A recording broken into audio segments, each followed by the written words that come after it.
Okay, Linnea, you can go ahead and start. 7 o'clock. Okay, hello everybody, and welcome to a nice rainy April evening for our Menomonee Falls Camera Club. Tonight I'm really excited for Ian's program on the flowers. I saw so many great orchid photos. So I would like to learn how to do this. So tonight's going to be a good night. Looking at the agenda, we have show and tell. Tonight it's just going to be Patty. So Patty, you can go first because unfortunately Sid, who is also on the schedule, was not going to be able to, or unfortunately can't make it with us tonight. The slideshow tonight, lights and shadows, some really cool photos that I saw. Jeff, I was really excited to see in the newsletter tonight is also spring election for next year. Wow. Okay. Well, yeah, it's next month would be the spring election, not this month. Today's April, right? Today's regular election day, but maybe it would have been a good day, except we don't have anybody for the offices yet. So today's the day that I plead for somebody to volunteer. Right. And then we will, June. God, I'm so messed up. I've had a weird week. Yeah, June we still meet by Zoom. So it would be in June that we hold the election.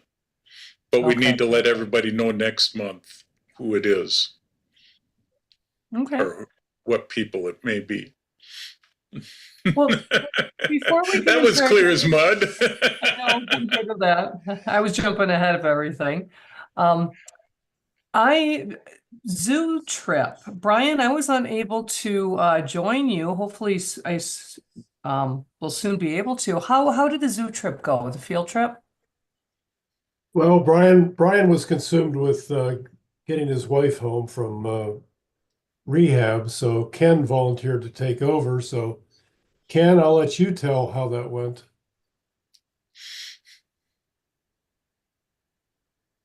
Well, maybe I should have John participate also, since basically it was just John Wiley and myself at the zoo, and we had a great time together. It was that one day that they had all those wind threats that they were forecasting, and turned out it didn't affect us in any way. In fact, it also turned out to be a warm day. So besides shooting into buildings, we also photographed some of the outdoor scenes because it turned out to be very nice. So, it worked out very well. And John, do you have anything to say? Yeah, I agree. It was a great time. The weather was great. The animals, most of them were up doing things, so moving around. But yeah, wish others could have joined us, but Ken and I took advantage of the weather and had a good time. John, I saw your photos on Facebook, and the emotions that you captured on some of those animals' faces were just incredible. I mean, I love animals, so I probably read into it, but I just loved your shots. They're great. Yeah, I like to get up close sometimes with it because I do like the animals' expressions, but it was a good day. And Brian, there is another one scheduled for outdoor in early June, correct? Yes. Okay. I think it's the end of May, or no, is it early June? We can talk about that next month along with the elections. Yeah. I'm just glad there's another one. Well, in between, we've got Shady Lane. So Ian's program tonight will just be perfect and as a setup and get us ready for Shady Lane. So, and speaking of my talk today, is there any chance I could give it before all our other stuff tonight? Absolutely. Would that be okay? I unfortunately have a conflict later tonight, so I'm all here for the presentation and everything, but then I'm probably gonna have to duck out afterwards. So if we could do it first, that'd be fantastic. I have nothing pressing on my list. Jeff, was there anything pressing on yours, or should we just give the floor No. to Ian? No, No. that's fine. Please Cool. take it away, Ian. Thank I you. greatly appreciate it. So let me share my screen. Oh, the joys of sharing screens on Zoom. All right, let me know. Let's see.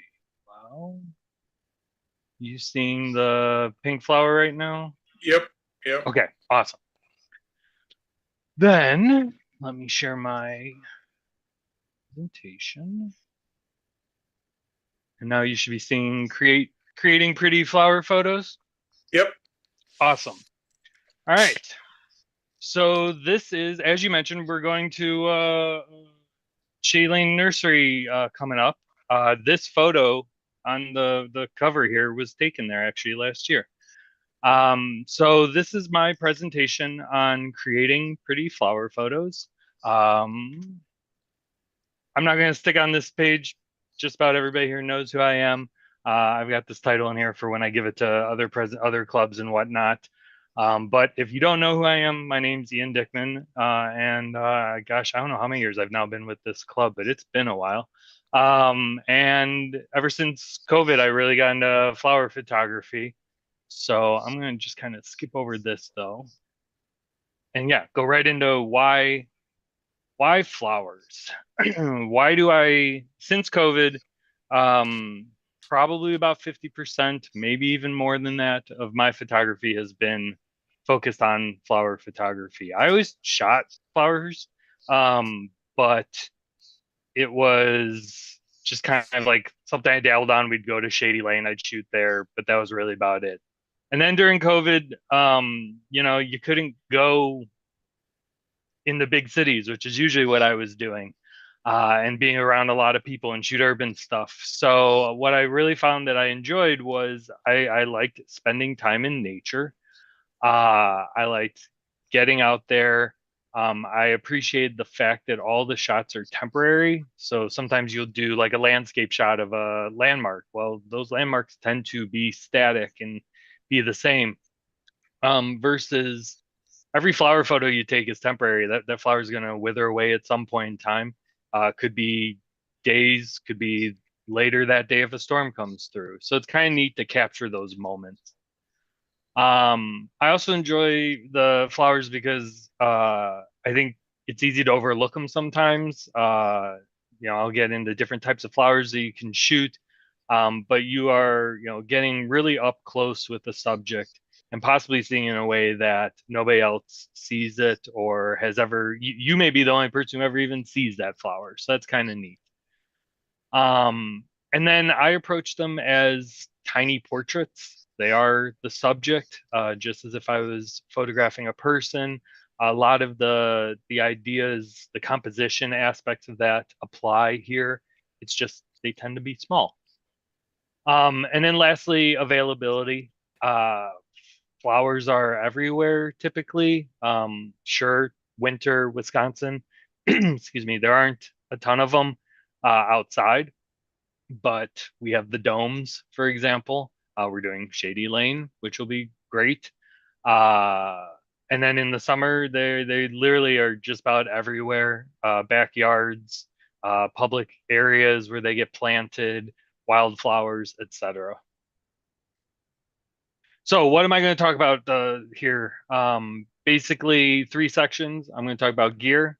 I'm going to talk about kind of the philosophy of how I shoot, and then some of the techniques. And a quick disclaimer, this is basically just the way that I have learned to do things over time. I've learned from a lot of amazing photographers, and I've kind of plucked pieces from what they do and integrated into my own type of workflow.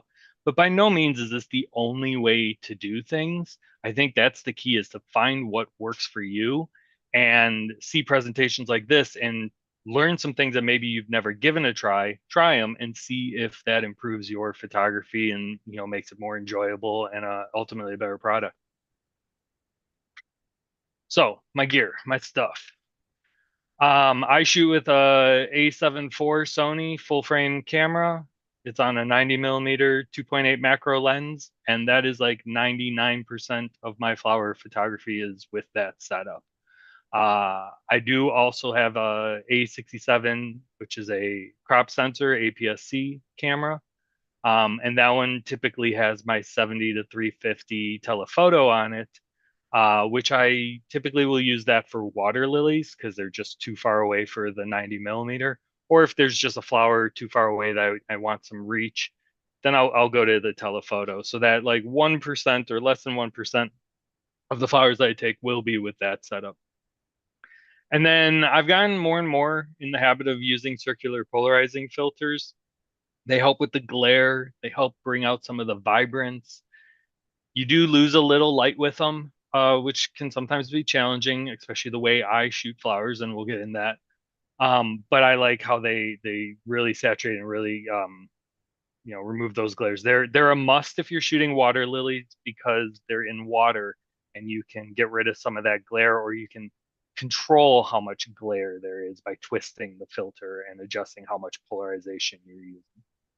And then lastly, ever since I went to Phoenix, I've now been wearing a wide brim hat when I photograph flowers, even if I really don't need it, just because it increases my shadow.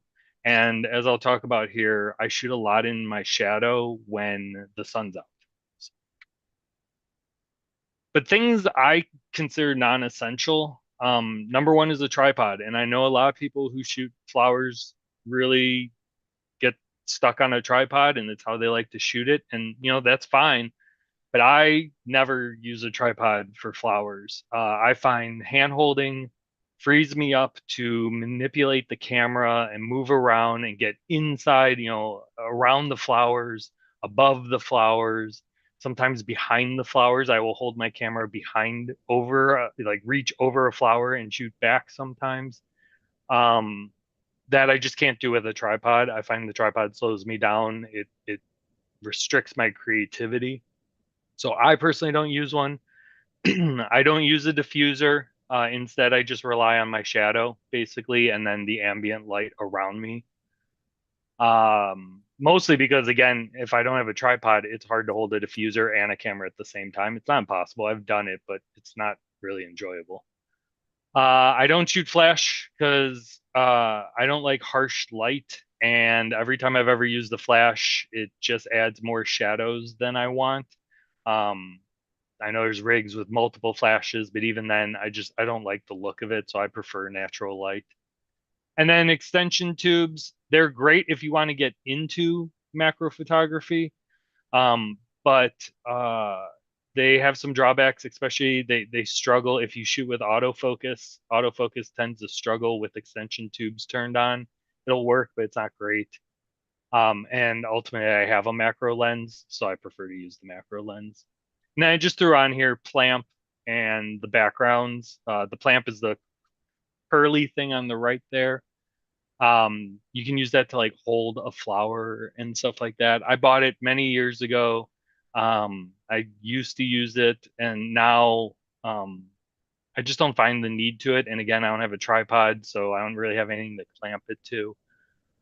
Less gear for me is usually better. I want to be free. I want to be able to move around. And then the last one is backgrounds. I never shoot with backgrounds. A lot of gardens don't let you bring in backgrounds. They don't want you that close to flowers or reaching into flowers with that and possibly damaging them. And to me, part of the challenge of shooting the flowers is getting that background, that clean or distraction-free background in the first place. So I just don't use them, and I make that a challenge. So that's my gear. Pretty straightforward. Get it out of the way. But let's talk philosophy. So first thing, primary ways to improve. Number one, and this really goes for all photography, is just get out there and shoot. The more you do it, the more experience you're going to get, the more mistakes you're going to make, the more things you're going to learn, and the better your photography is going to be. Like I said, I kind of just dabbled in flower photography before COVID. And once COVID hit, it like consumed me. And my flower photography improved dramatically because I was doing it a lot. So get out there and shoot. If it's frustrating early on, just know that's part of the process. The more you do it, the better you're going to get at it. And then kind of going hand in hand with that is to learn your camera. It sucks when you get out there and you don't know what's going on with your camera, or you don't know what the buttons are doing or the settings. And, part of that is just trial and error. Trying different settings and learning where the buttons are, and if you can customize buttons, getting them the way you like it. But you don't know what you like until you do it. So you have to just kind of struggle through that and play with it. But the nice part is once you get your camera set up the way you like it, it kind of gets it out of the way. Like I can change my settings, I can change my aperture, I can change my exposure compensation without looking at my camera. Because I like my aperture, I know how many rolls of the dial, clicks of the dial will move me from f2.8 to f4 or 5, 6 or 8. So sometimes I just change that without even looking at it. I just know that I've put it into the right aperture. And that just purely comes from doing it enough times and being comfortable with it. And by getting that out of the way, it frees you up to be more creative and to ultimately take the pictures you're looking for. Other ways to improve that I've improved over the years is through YouTube, watching videos. There are great videos on your camera, for example. If you just plop in your camera and type guide for YouTube, you'll find people who do full tutorials on your camera so you can learn what all the different settings are. When I bought my A7 IV, I watched a video that literally went through every single setting and explained why they set various things a certain ways and explained to me how to use it. So like within, I don't know, 15, 20 minutes, I understood a lot of my camera, which is great. Conferences, getting out there with other people, instructors, that has dramatically boosted my photography and confidence in my photography. And then photo clubs like this. I mean, I knew almost nothing when I first joined this camera club. I definitely wasn't shooting in Lightroom or editing in Lightroom or shooting in RAW or any of that stuff when I joined the club. And I slowly just learned piece by piece through presentations like this and worked my way up in my photography. Practice editing as much as shooting. I really can't stress enough how important improving your editing skills can improve your photography. I have this big philosophical thing that like shooting is just harvesting the raw materials, but editing is refining them into the finished product.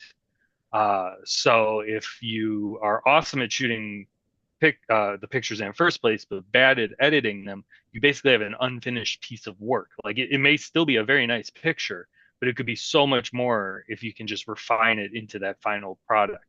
And vice versa, you can only edit a photo so much. If you take lousy photos that are out of focus or just completely poorly composed, there's only so much you can do to editing to make a good photo. So they really go hand in hand.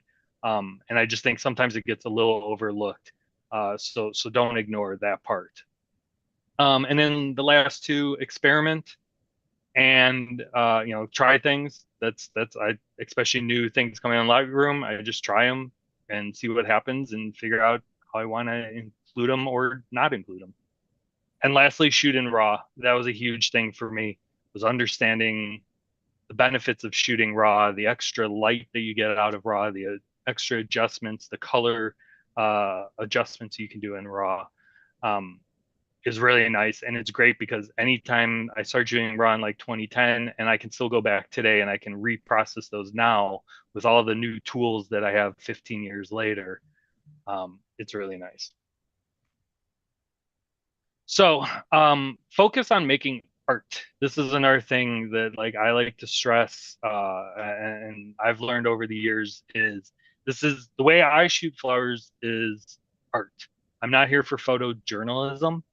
I like photojournalism. It's just not what I'm usually shooting for. So this example here, this little bud down here on the bottom corner, I couldn't shoot the ranunculus without that little guy getting in the way, not with the background that I was looking for and the angle of the flower, but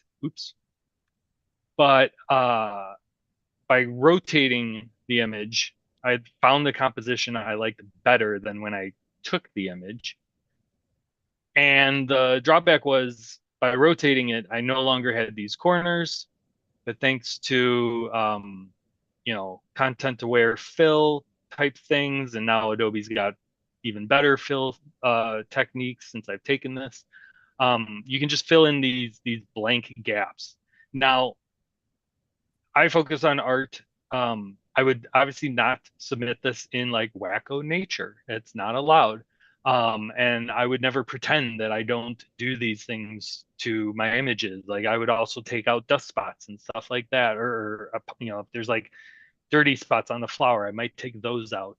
But the point I'm trying to stress is like I'm trying to make a pretty flower or a pretty image at the end of the day. And if there are distracting elements or things that restricted my composition, I'm not afraid to use the tools that I have to finish the image or to change the image slightly to get that. I'm ultimately producing the image of the ranunculus that I took, but there are some manipulation that I do in a lot of the photos, with the exception of the ones that I obviously submit to competitions that have rules.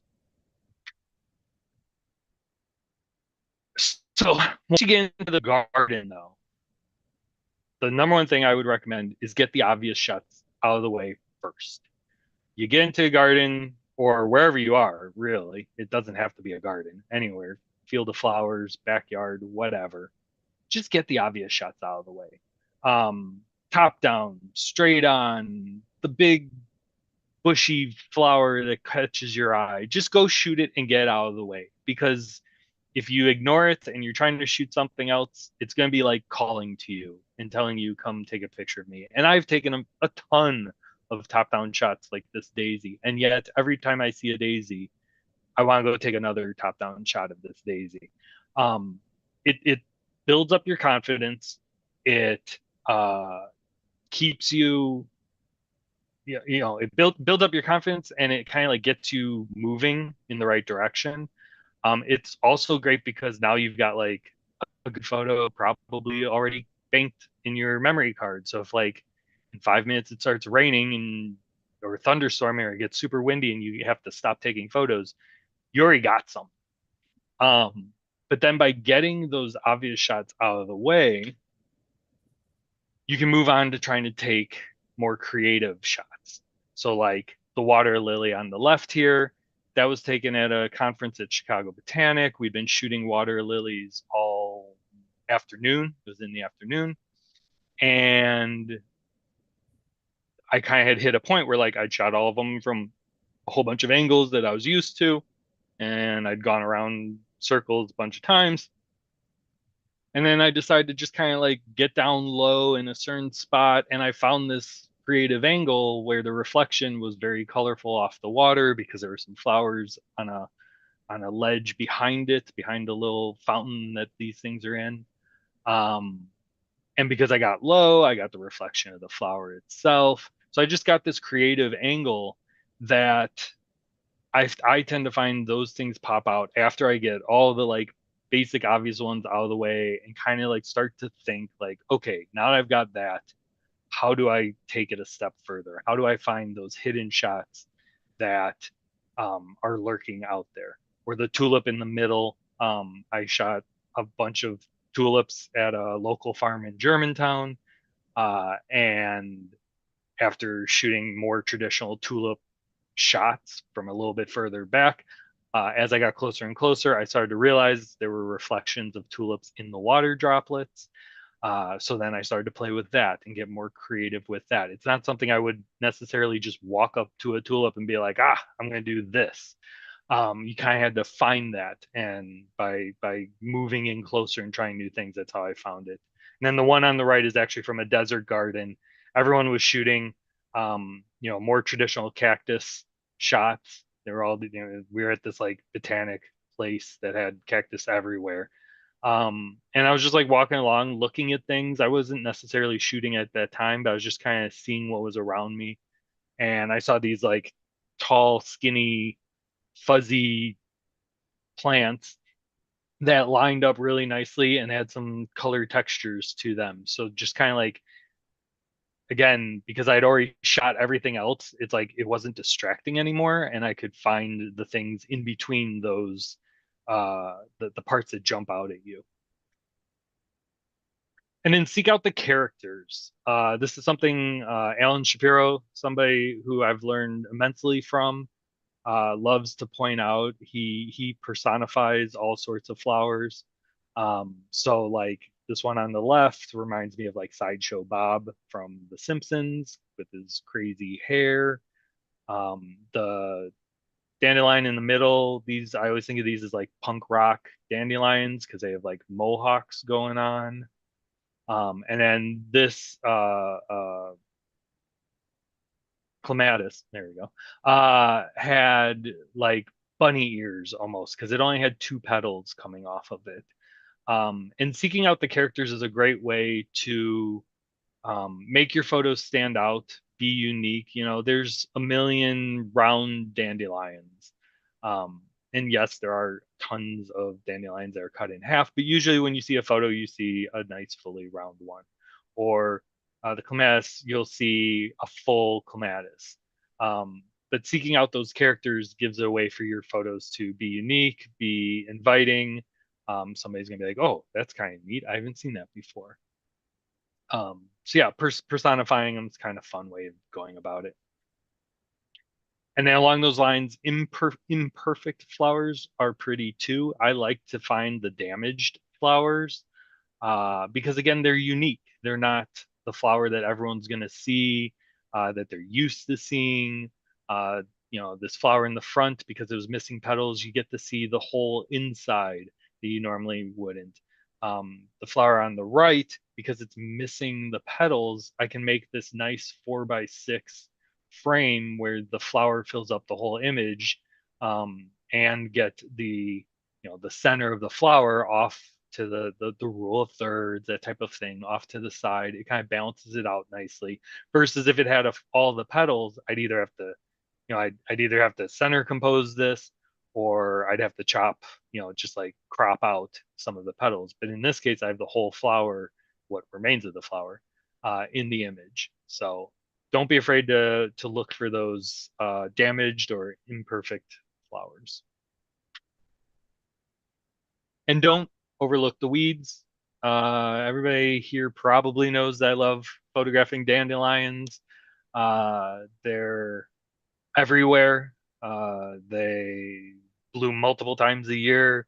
They're kind of my in-between flowers. So in between tulips and summer flowers, I go shoot dandelions. And just anytime that I'm like, you know what, it's a nice day, let's go photograph. And I don't feel like going to a garden or seeking out more traditional flowers, I'll go find dandelions. They're also great for when it's windy because they're really low to the ground. You can just like kind of cover them yourself by sitting next to them, and then they don't move around on a windy day. So if you want to shoot flowers on a windy day, go photograph dandelions or clover. Clover, I go on hikes.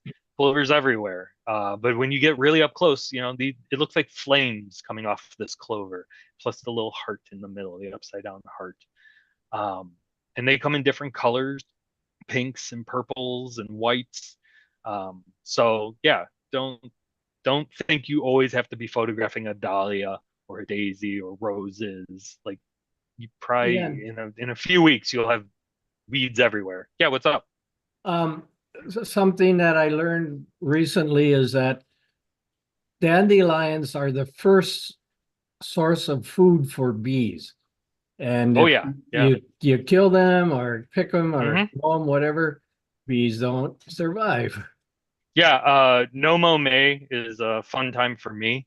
I know some people don't like Menomonee and other people love it. I love it. I think yards look great when they're all shot up yellow and whatnot.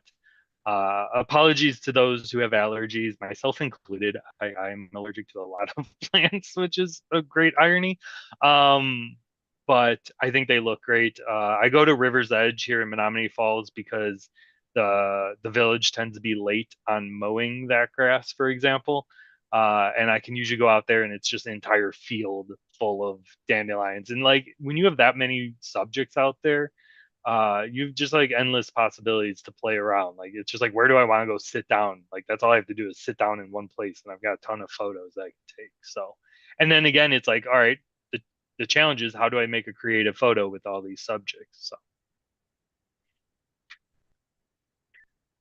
and a little, I know, this is a philosophical and a technical comment on this one. High ISO can be a friend, not an enemy. Noise reduction is amazing these days. I noticed some awesome zoo photos recently that I'm just guessing you ran through noise reduction, because I've tried to shoot some of those apes and the lighting is terrible. And it's amazing what noise reduction does nowadays. And when it comes to flowers, it really helps a lot too. I will shoot, basically I shoot on auto ISO almost all the time. And I usually shoot like ISO 400 to ISO 8000. And a lot, I mean, a high percentage of my flower images are from ISO 8000. And the reason is I'm shooting handheld, and I want to shoot at a fast shutter speed because I am shooting handheld. And also not just because I'm handheld, but the flower is typically wiggling in the wind or the breeze, or even on a still day, it's moving a little bit. And then my hands aren't the steadiest, so my camera's moving around. So I want to shoot like 1/500th of a second, 1/250th of a second is like my minimum that I want to be shooting. I do have to sometimes go below that, but like if it's a sunny day, it's usually 250 or 500 at a minimum. So I just crank up the ISO, and Adobe Lightroom's noise reduction is amazing, and it just cleans it all up for me afterwards. I don't feel like I lose any detail out of it. So yeah, don't be afraid. I used to never shoot anything over like ISO 800, and it was so limiting. And then now I pretty much don't worry about it. And while I've shown a bunch of flowers and talked about going to gardens, you don't need to go to a garden. These were all taken right around my house. The dandelions were taken like behind a vet on a back street next to my house. So I was on an outdoor walk, and they're like amongst the gravel and stuff. And it was just good light, good afternoon, and soft light, and got the dandelion photo. The Queen Anne's lace is in the parking lot by St. Anthony's, which is across the street from my condo. Way back by the cemetery, there's some Queen's Anne lace that grows back there, and I took that on just a day where it was like sun was going down, the light looked nice, and I hopped out for a half hour, walked across the street, and took some pictures. And the buttercup on the right is taken by the creek that's behind my condo. We get some buttercups in the early spring. And I went down there and took that picture. So you don't have to go far. You don't have to have a world-renowned garden. You don't have to go to Chicago Botanic, for example. Of course, the gardens are amazing, and your opportunities are basically endless when you go to them. But you can, realistically, light is catching good light and just being able to go in your backyard for a few minutes and just relax and enjoy yourself can be just as fun, if not more fun. Ian. Yeah. I couldn't get to my microphone fast enough in the last segment. No, it's okay. Now you said you shoot between 250 and 500. Yeah. Of a second. Okay. At a minimum. Okay. So does that mean you're shooting manual because of your aperture? No, I'll shoot on aperture mode. I control my aperture. You do? Okay. Yep. So how can you get up to 500 on there? Because usually when you set the aperture. Yep. I'm shooting at anywhere from typically f2.8 up to f8 is usually the highest I go for flowers. There's times where I might push that. So I'm shooting between those apertures. Right. And because I set my ISO to be auto, as I push those up and I need more light, the ISO just goes up. So That's why I said I shoot a lot at ISO 8000. I And understand. sometimes it does go below 1/250th of a second, but a lot of times that's enough because I'm shooting, it's bright out, the sun's out, stuff like that. I'm shooting in my shadow typically, but it's still bright enough that I can shoot at those speeds. Okay, because sometimes I'll just do it manually, but Yeah. But- I mean, I just control, like I said, I just adjust the aperture because as I'll talk, I play with the aperture as my primary tool for creativity. So, okay, thanks. yep. And then going along with that, you don't need a garden. Here's just an example that there are images everywhere. This dandelion was in next to my condo, and this is the dandelion right here. Those are my feet. And I just got really low, literally like into the leaves, shot through them. That's why you kind of have this haze look down here, is that they're blurred out. And I got even with the flower and got the little curls. That's what I focused on, was the curls, and took the picture. So yeah, my backyard. And then another tip that I like is, and this is coming up real soon here, is the photograph before peak bloom. So tulips are my primary example, even though I have a ranunculus and a lotus here. But tulips, I don't really shoot any tulips once they fully bloom. To me, they're just kind of a tulip at that point. They all look the same to me. But when they're coming up, they're still curled up in their leaves. The color's just starting to come through. There's lots of curves and lines and curls. This one doesn't have curls. The curls are what I'm usually looking for, is as these leaves unfurl. They kind of have these spirals and such. So kind of my tip is, like, don't think like, oh, the tulips are still, they haven't bloomed yet. I don't see the big bulb popped up there. Get out there early and check them out before they open up. The lotus, I mean, a lotus is amazing open too. But a lotus can be pretty interesting. You get this dark purple around here, and the color and the veins in it before it opens. So yeah, get out there. That's going to be soon. Tulips are about a month away here, less than a month. And then I kind of talked about, I'm not going to stick on this because I kind of touched on it earlier, but create a finished product. The image on the left is what came out of camera. The image on the right was the process. You can see I, boost the brightness of it, played with the color a little bit. So the orange pops a little bit more. I cropped it tighter. But this is what I mean. Like, this is the raw materials that I captured. I had to get it, straight, and I focused here on the center. If I screwed up the focus, there's no going back really. And then I post-processed it and finished it. And then the last section, the last slide that I have on kind of the philosophical stuff, is to be respectful. I see people in gardens, stepping into the garden, picking flowers, damaging flowers. I've seen photographers, you kind of get in your own world, which is understandable and enjoyable. But at the same time, like, I've seen people at the Chicago Botanic Garden do that, while the crew who is taking care of the garden is trying to work around them, and their bags are in the way or whatever. Like, so just be mindful of where you are. If you go into nature, into the wildlife, wildflowers, don't damage them. Don't sit there and prune them off or whatever. Dandelions, yeah, I'll pick some blades of grass to get out of my way for a dandelion, because it's going to get mowed in a day anyway. But if you're in a garden or you're at a park or something, be mindful of that. Also be mindful, like, if you do go to a garden, there's other people visiting who would like to see the flowers too. So it's easy to kind of be monopolizing some dahlias, for example.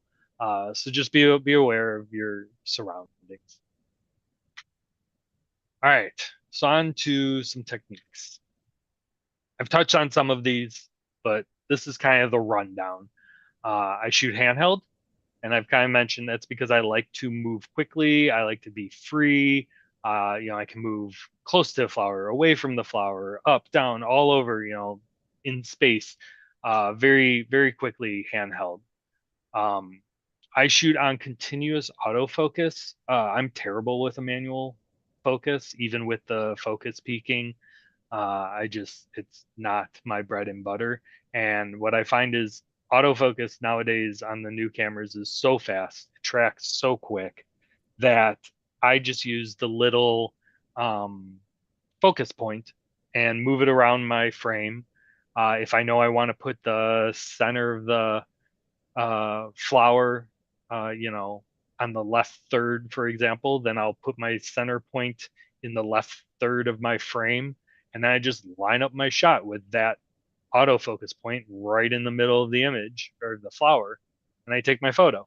If I want the focus to be up in the top left, then that's where I'll put my focus point, and then I'll compose my image. I actually put my focus point where I want to compose, where I want the eye to go in my image first, and then I line up my shot with the flower. A lot of times what I'll do is I actually shoot the flower straight on first, review it on my image and be like, okay, but I'm going to put that in the top left or the bottom right or wherever.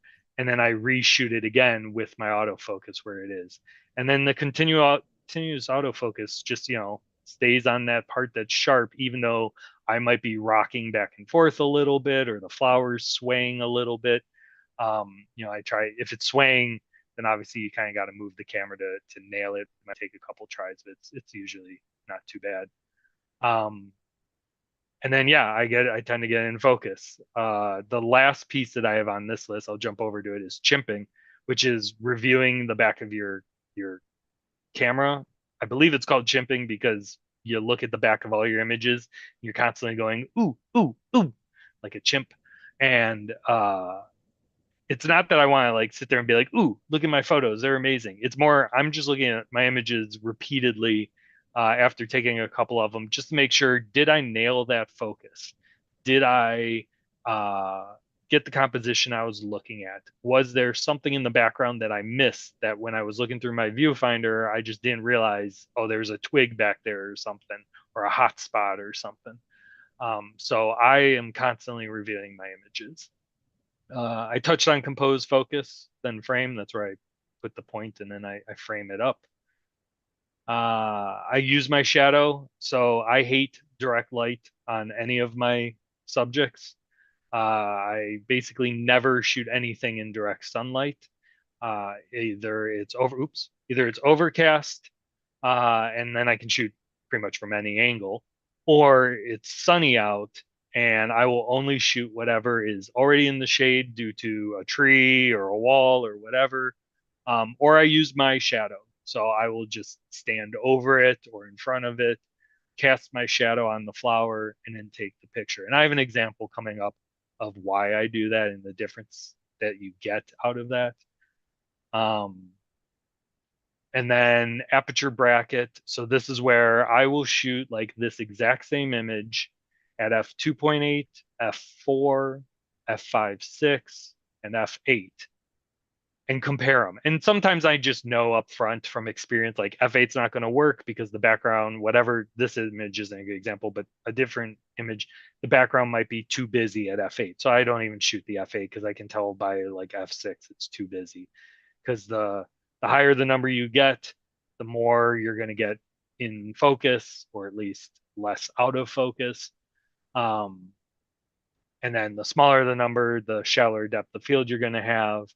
So I'll shoot all of those because I can kind of tell on the back of the camera which I like, but really it's not until I get back into Lightroom and see it on a big screen that I can determine which one I want to keep.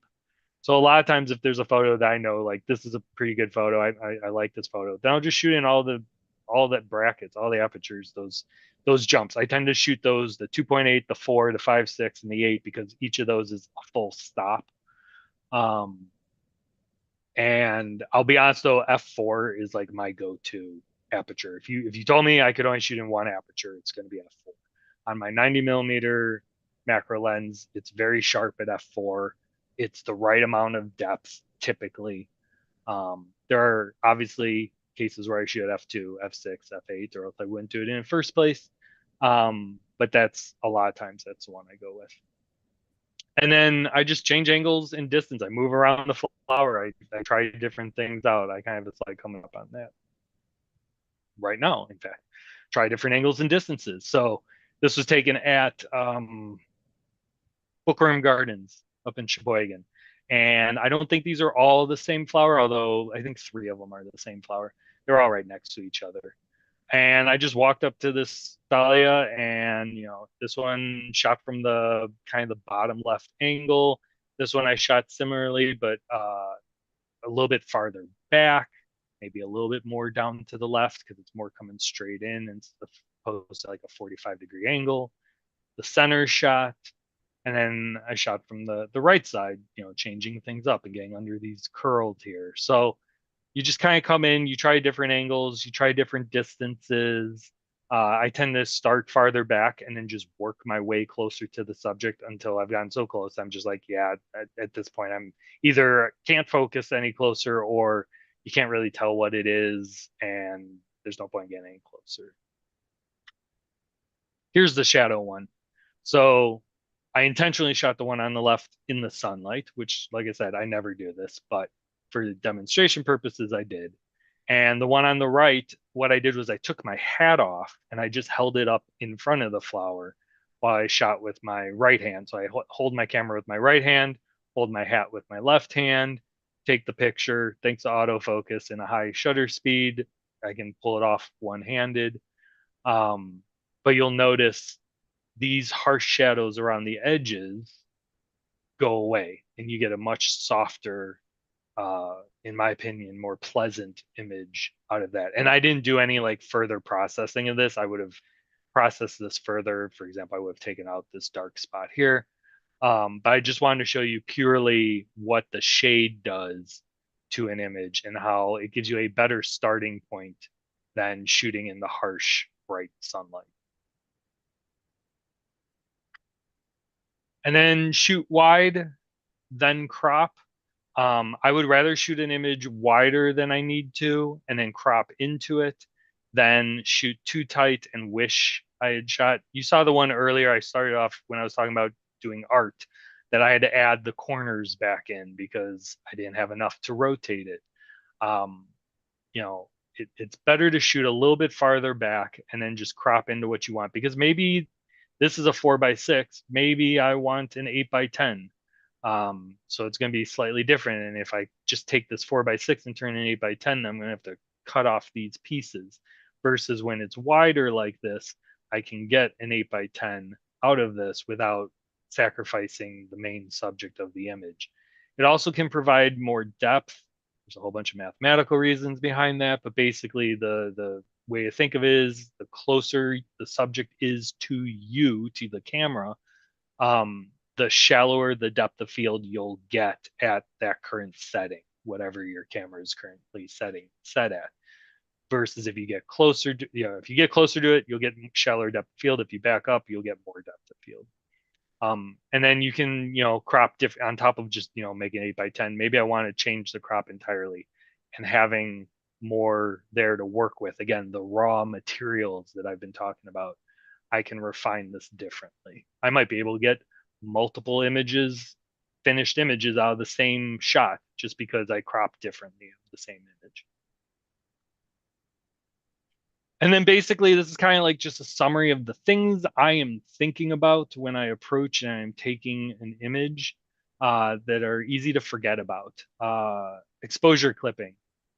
Don't overexpose your image. If it's too bright, my camera has the little blinky things that blink in too bright or too dark of areas.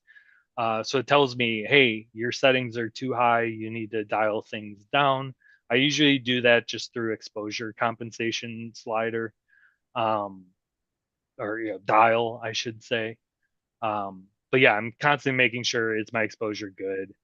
Focal point, where do I want your eye to go? Whatever is sharpest is probably where your eye is going to go. Sharpness and brightness is typically where your eye goes. So, oops, hold on. There we go. In this one, I'm going to focus right here in the middle because that's the subject. That's where I want you to go. So that's what I'm thinking is I approach a flower. What do I want to be in sharp? Do I want the edge of a petal to be sharp? And that's what I want you to focus on, or do I want the center of the flower? Whatever, the side of a flower, whatever. That's my focal. The depth of field, I mentioned, I do the focus bracketing, that helps. But I'm thinking about, do I want the whole flower in focus? Do I just want the tiny little detail that it's pointing at to be in focus? Do I want the edge of the petal to be focused and nothing else? So those are kind of the things I'm considering. And then distractions, that would be things like, especially your backgrounds. Watch your backgrounds. There's no better way to ruin an awesome flower photograph than have a really distracting background. A lot of times my composition is based around the background. What is behind it? Is it bright? Is it, are there stems and sticks and rocks? Rocks can be very bright. You'd be surprised. So you have this like hot spot right behind your flower, those type of things that I want to eliminate. Also, subject accessibility. This usually comes down to, can I reach the flower? And is it in my shadow if it's a sunny day? Because if it can't get in my shadow and I can't reach it, then I'm just not gonna take it. And I'm gonna go focus on the flowers that I can. And that's just how it goes. There's too many flowers out there in the world to worry about it. You can always go find another subject. But I'm not gonna waste my time on the ones that I know are just like too bright or can't get a good angle on. So it goes. And then the last two, light, as I mentioned, sun hitting it. If it's a nice overcast day, rainy days are great, then it's really not a concern. As long as I have enough light, my settings are handling it well enough. Or do I have to use my shadow for everything? And then the wind. The wind sucks. And you never want wind unless you're doing, I guess, ICM type stuff. If it's super windy, then what I'm going to do is I'm going to shoot. If I still want to shoot, I'm going to shoot the flowers that are closer to the ground, or flowers that I can kind of shade with my body to protect them from the wind. I'm definitely not going to be shooting like poppies in the wind, because poppies seem to move no matter if it's windy or not. They're so springy. But you can shoot tulips that are coming. They're still emerging because they're still surrounded by their leaves. They don't move too much. You can shoot those in the wind, in the rain. I've shot those in a rainstorm. It's awesome. So yeah, those are kind of my considerations. And then this tip, so let me look at time here. I still think I got like 15 minutes, unless I'm blowing my time here. Let's say maybe 10 minutes. I'm not even going to use that much, but instead of just like reading this, I figure I'd just real quick show you an edit of what I do for a flower.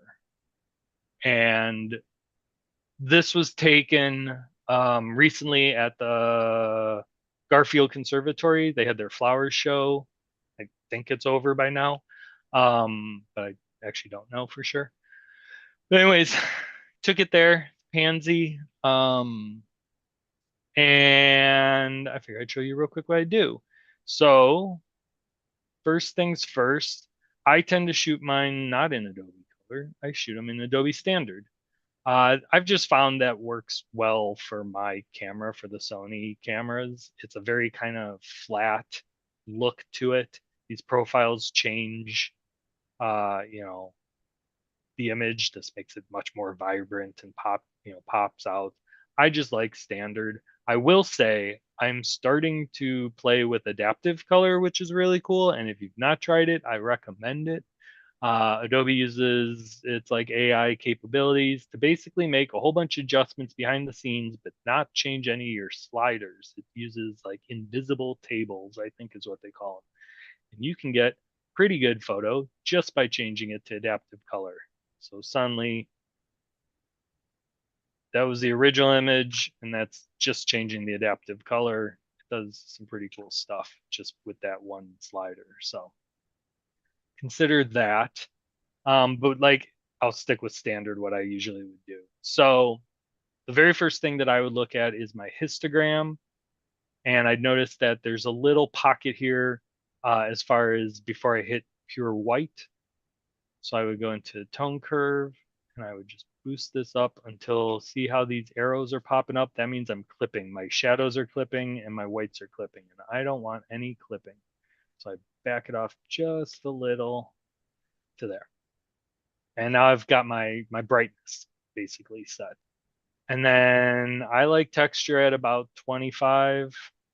I like texture over clarity or dehaze. It brings out detail without making it look kind of funky. Oh, I didn't do white balance. This was daylight, so I could either do day. Well, it was indoors, so this one's kind of weird.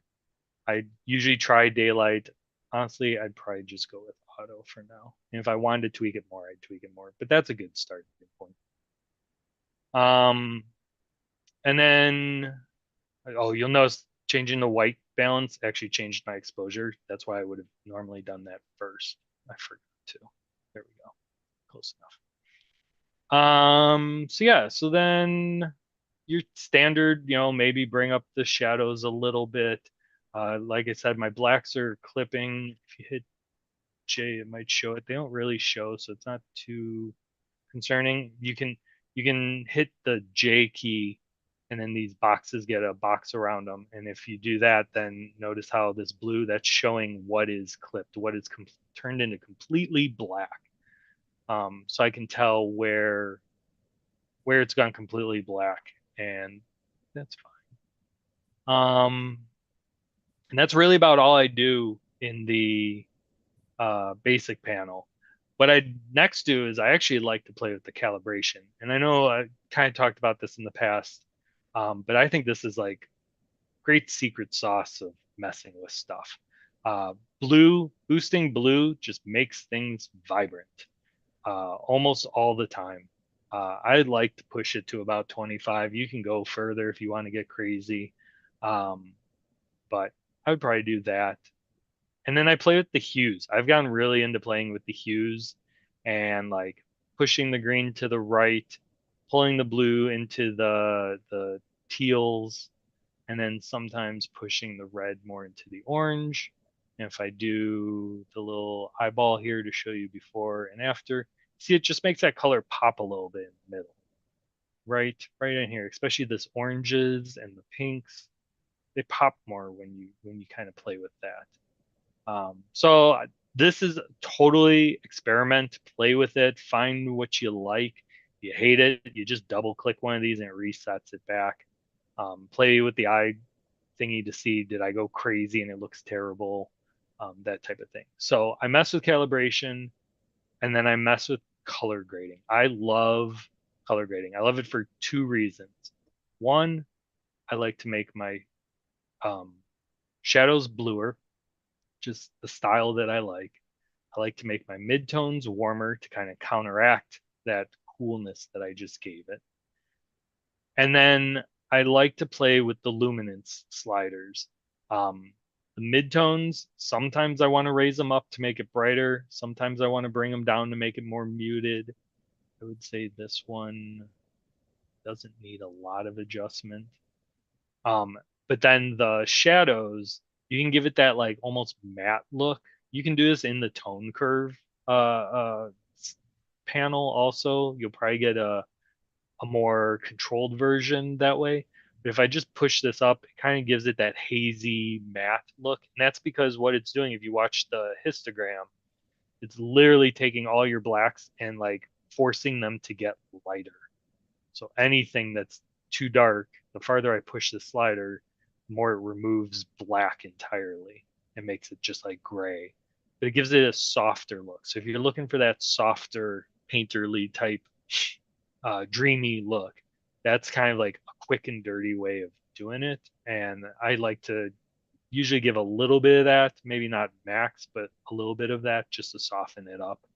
And sometimes I'll even come back and like add a little more contrast back into it with the dehaze after the fact. But you kind of see what we're going for here. And then I would actually crop this to just a little tighter. Try to get this stem or on this line kind of more on the third, get the center point closer to a third. It's more balanced out this way. Drop it down just a little.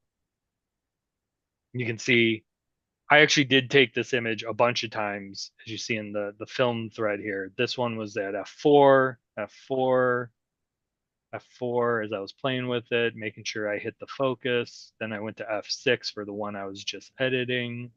I don't think I shot this one at f8 because at f6 I can already tell the background's getting busy. So f8 would have been pointless. And I just didn't shoot at f2.8 because I think I was afraid everything would be too blurry. Oh yeah, and I would probably I'd strain this a little bit. So I did this edit the other day to see what I would do. So this was how I edited it yesterday. Here's how I edited it today. They're not exactly the same, but you get the idea. Oh, I probably had a vignette, and then I got boosted brightness because I made things darker. That's kind of what I do in an edit. And I'd sharpen. I always sharpen. It's the last thing I do. I'd sharpen. And if you've never done in Lightroom, set your sharpening wherever you like. I like 80, which is kind of high, but you always want to come in the masking. Hold down the Alt if you're on Windows or Option key if you're on a Mac. Drag this over and you'll see this black and white image, and whatever's white is what it's sharpening. By default, it sharpens your whole image, which really is kind of defeating the purpose. But if you do this, now you see only what it's going to sharpen. It's going to sharpen all those edges and make it, sharper. And then I have my finished image. And that's pretty much what I do. Rinse and repeat. I don't know, I got 443 images in this group. I have barely done any of them in here. But I'll basically do that to all my images. I might get into the color mixer if I feel crazy, if there's something I really want to mess with. But usually I handle it with color grading. I handle it with calibration. And then just my basic panels. And that's it. It's really not a ton of edits that I do to my images, unless then I throw it into Lightroom and I clean up any spots. This one doesn't really have any spots. I might take out this little bump here if I wanted to smooth it out, this bump here if I wanted to smooth out in Photoshop with the removal tool, but that's it. So I think that's it for me for like presentation wise. So if you guys got questions, I think I'm sitting on like 56 minutes, so go for it. Ian, on the one that you just showed us, yeah, earlier you talked about you're not afraid of noise, and you were at 6400. Mm-hmm. Now, is your only noise correction then in your sharpening, or do you ever denoise? No, that's a good point. I didn't do it on this one for demonstration purposes. I would definitely at 6400, even though, on the screen, this probably doesn't look that noisy. If I go into 100, like there's some noise in here, and Zoom's probably making this miserable to tell, but there is some noise in here. So I would say anything that I shoot, probably 2000 or above, ISO 2000 or above, I would go in here and I would run the denoise, and I find denoise at 25 usually does the trick. If you do too much of this denoise, it gets muddy. You do start to lose detail. 25, 50 at most if it's a really noisy image, and usually I save that for like landscape stuff or like those photos that I took of the art museum exhibit where they were just blob kind of things anywhere. I didn't have much detail in those. Then I didn't care. But the flowers, I tend to do 25. It's a little bit of a slow process. I have a M1 Max Pro, I think, or M1 Max, whatever. Like a 3-year-old MacBook that's pretty beefy, so it does this pretty quick. If you have an older computer, it is kind of slow.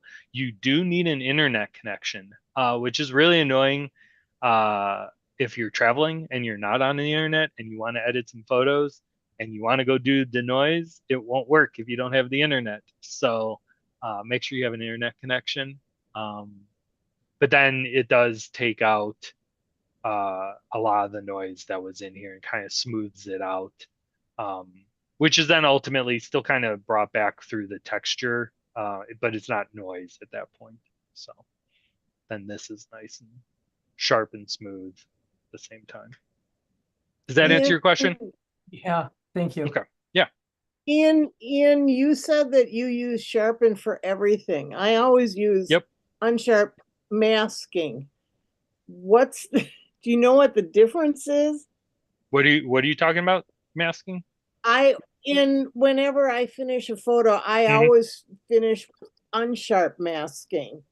What's the difference between, or maybe you don't know and I should look I it don't up know or what I try? don't know what an unsharp masking is. It's the old way that photographers used to do things Oh, when are they you were like working with a camera are you like in photo. sharpening or unsharpening the parts that you don't want sharp, right? You're like masking I'm in. not, but listening to you just talking about Mhm.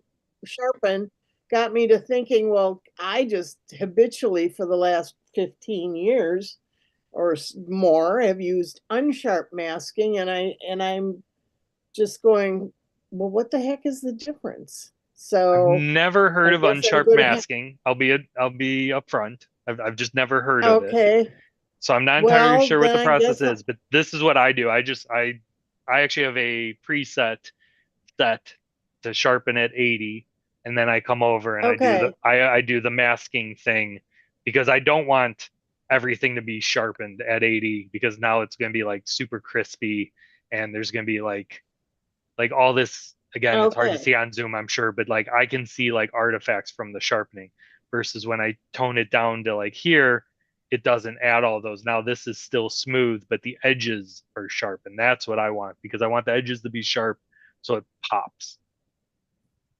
all right. Well, so I have homework then. Thanks a lot. Yeah. I'm That going to that this check this is on probably the number one with sharpening. Like people don't know to do the masking part, and it's really helpful. Yeah, well, yes. So I'm going to look at the difference just between the sharpen and the unsharp masking because I Yeah. habitually just unsharp mask. I don't even think about it anymore. And I'm going, well, what the hell? Maybe I Hmm. should. Thank you. No Well, problem. unsharp mask is a pretty old process that we really haven't been using for the last 5 or 10 years, Ellen. Well, So there you go. yeah, I'm a yeah, pretty old it's person. it, yeah. A long time ago, it was a great way to sharpen your images because it sharpened the edges, but Yeah. it's been replaced by a lot of other good ways of sharpening.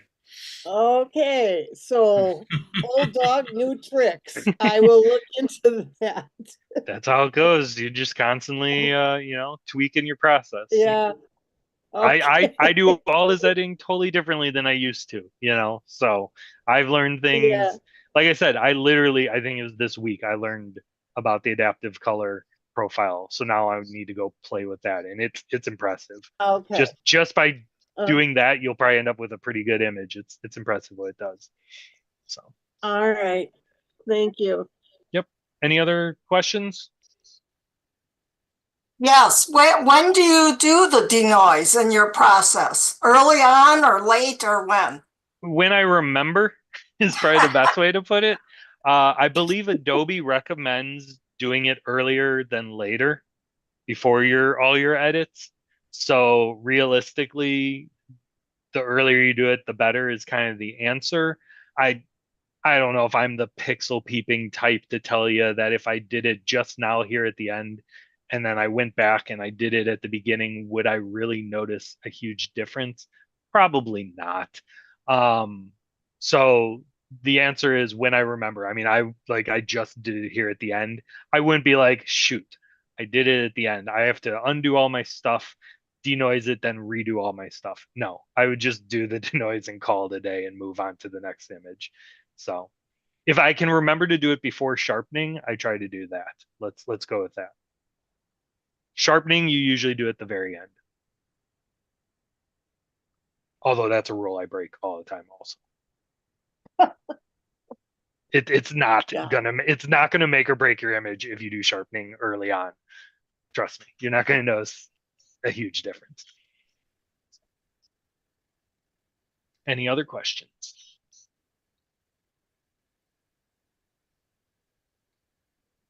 Right, I will stop sharing.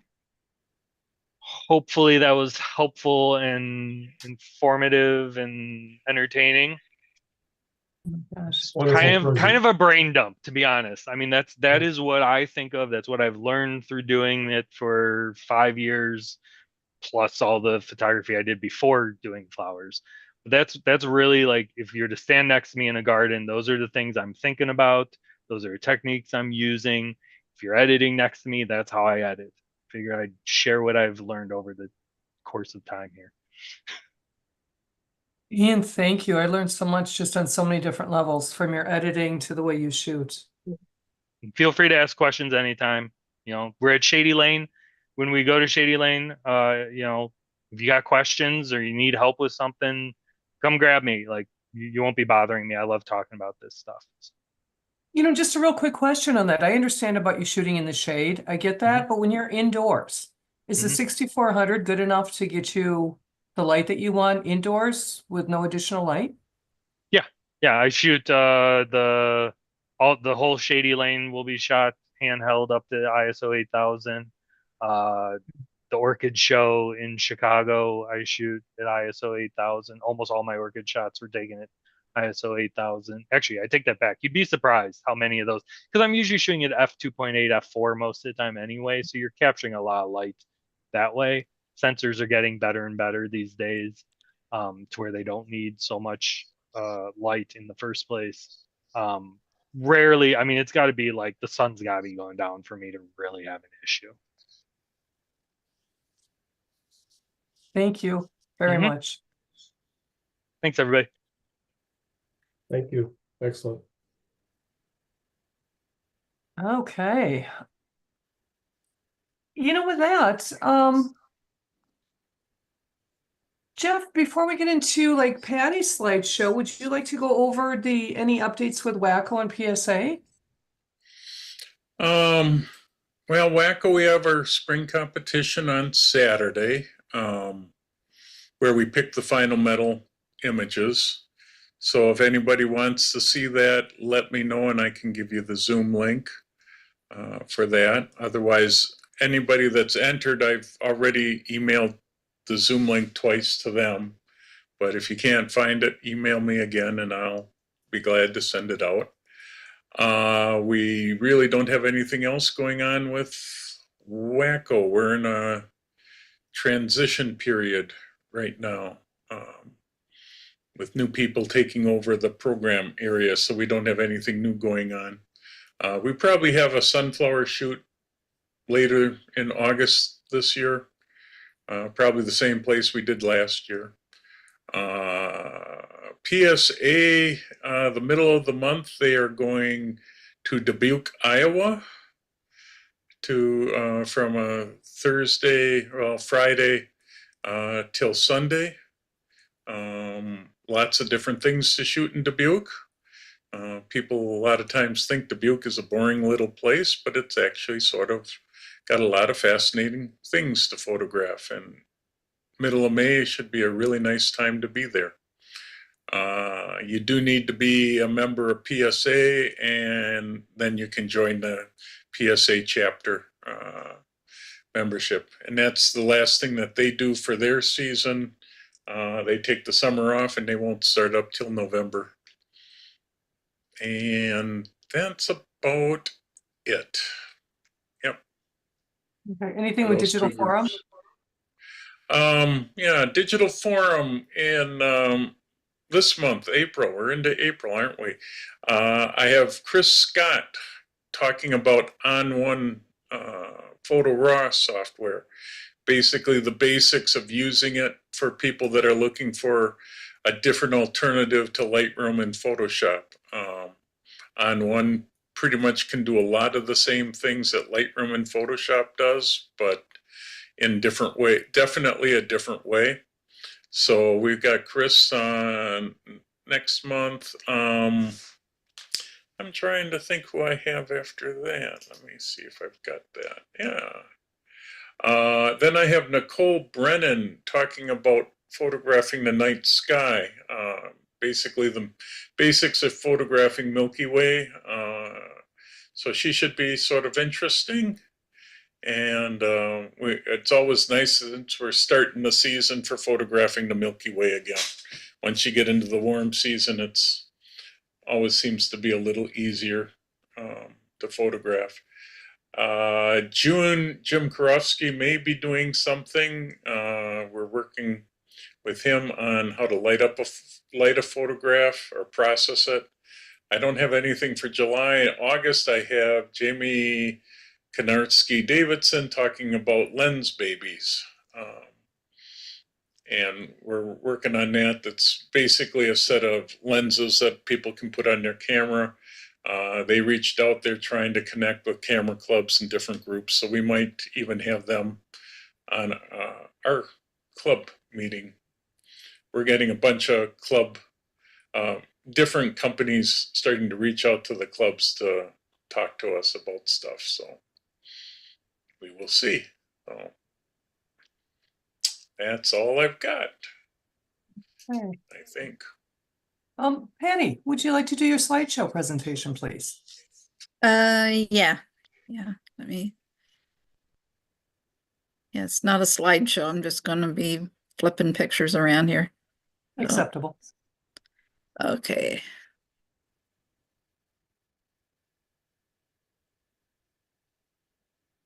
Okay, so you see coneflowers? Yep. Okay, cool. All right, so let me move the people so I can find the little arrow to advance. Put you guys on the other side. Here we go. Okay, so welcome to the Patty Show.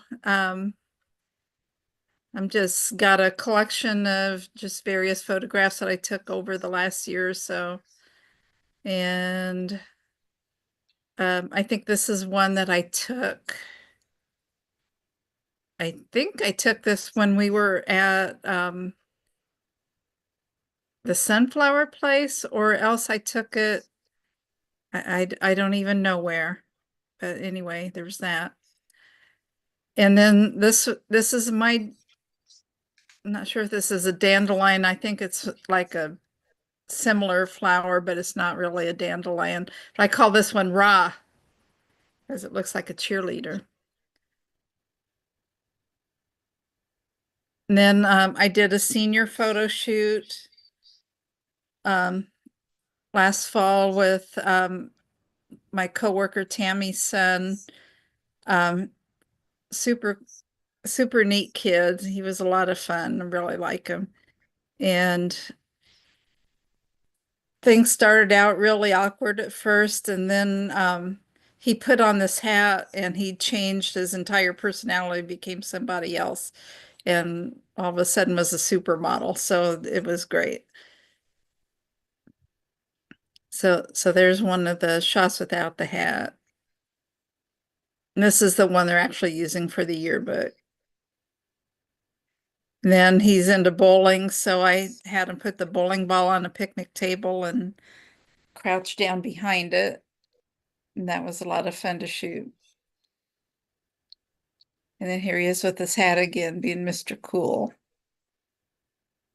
I got this moment with his dad. They had kind of a fun relationship. They kind of butt heads a little bit. So that they, yeah, but very playful. And then here he is with his trombone. He's trying to look like a jazz musician. And this is in that little corridor in West Bend, where they've got the stairway between the buildings, and they put the strings of lights in there. And if you look through the corridor, you see the little silver bird at the other end. And then there's the lights reflecting in the trombone. And orchid show. Yeah, like Ian said, I look for the characters, and this reminded me of like a little alien with a big eye and yeah, kind of an ET looking thing. And then there's the little curl that you always look for. And there's another. And this funky little one petal sticking out. Ah, oh my God, what happened there? Hold on. It went nuts. Where did we go? Okay, so anyway, more orchids. A bed. I like these kind of spiky looking things, and they had really cool backgrounds with different lighting and screens and stuff and a lot of color. And this one was kind of cool. And these, I think these look like little pink ladies. There's little blonde little faces there, and then they've got like a pink dress on. Then this one is, who knows? It's very exotic. Then they had petals in patterns on the floor in front of these doors. And I just kind of did like a couple of flat lay type images there. There's one of the other ones with sand and petals. And this one I call strut because to me it looks like it's doing a walk down the catwalk, and its feet are those big buds. And then here's one that's kind of nestled in the leaf. And this reminds me of those things that you see hanging at the back of pickup trucks. Then another spiky plant. This one I call cat's pajamas because they look like they're little spotted cats. And then this one had kind of a watercolory look to it. And this is my favorite picture that I took, the whole orchid show. I like the colors, the orange and the purple are complementary, and I had to take it at a weird angle because I'm watching the background, and it was the only way I could get a clean background was to tip it at an angle. Otherwise it would have been horrible. And this reminds me of like a murmuration of birds in flight and formation. And I thought I took this one out of there. This is from one of the owls from the Schlitz Audubon. It's an older picture though. This is an older picture too, but I like it. It reminds me of those fashion magazines where they show two actresses wearing the same dress, and you're supposed to discuss who wore it best. So they've got two ladies that show up at a party in the same dress, and yeah, they're facing off a little bit here. And this was last year's orchid show. There was a little girl eating her lunch sitting on the floor. She was really cute. And there were her mother's feet were in there. And I used the AI feature to take out mom's feet and fill in the background. You'd never know that she was right there next to the kid. That turned out pretty good. And this is a duck at the zoo that was swimming around in the tank of water, and it's up periscope. And same duck flapping its wings and spraying water everywhere. And any excuse to show spider pictures. So this is Bambi. And this is Brody the rock star. This is a bird that I took a while back. Just got in there. This one is Jagger. Jagger doesn't look like this at all anymore. This is a baby picture. And now it's about a 7-inch hairy red spider. And this is a baby picture of Maisel, named after J. Maisel. Oops. Okay, and this is Mamie. And this one is Pandora. And this is Poppy. This is the one that escaped in my house, of course. So, but I caught her right away before there was any mayhem. And this is Samara, named after the little hairy wet girl in the ring. And she's got kind of a little bit of a personality, I guess you would say. And this is my curly hair Stephanie. And this is one of my original 5 tarantulas, Taco. And another one of my original 5, this is Tucker. And am I done? I think I'm done. So I will stop sharing. Patty, So, these spiders would not get along with each other, right?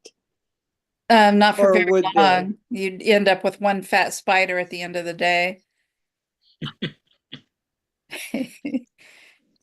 Patty, your photos were Okay. great.